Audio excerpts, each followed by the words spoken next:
How to fix Instagram couldn't refresh feed. Hey everyone, welcome back to our channel. I am Bimo from The Solution Guy. In today's guide video, I will show you the way on how you can fix if Instagram says could not refresh feed. But before we get started with the video, if you are new to our channel, do make sure to leave a like, hit that subscribe button, and without any further ado, let's get started with today's video.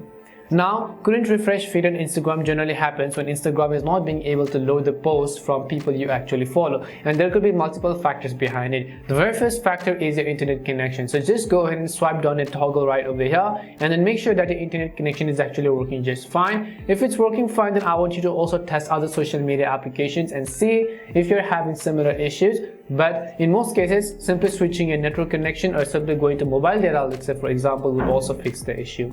However, if this didn't solve your problem, it could also be that the Instagram servers are likely down, because in most cases, if Instagram servers are down, there is nothing really we can do from our side except we wait until Instagram fixes it. What we can also do is we can simply open up our Play Store or our App Store and we can go ahead and search for Instagram, and we have to simply wait until Instagram updates the application with the required fixes, because an update is generally going to fix most of the old bugs and issues which you face within the application. So I want you to be patient, wait if it's the Instagram service issue, and go ahead and simply update the app to the latest version. However, if that is also not the case, what I want you to do is to come back and then simply open up your app drawer and long press on the Instagram app icon. Once you long press on the Instagram app icon, go ahead and tap on the I button on the top right. Once you tap on the I button, go ahead and select storage. Once you select storage, clear the cache of the Instagram app, and I might also want you to clear the data. What clearing the data does is it's going to refresh the application. So if you face any type of bugs, clearing the data is actually going to solve most of your issues.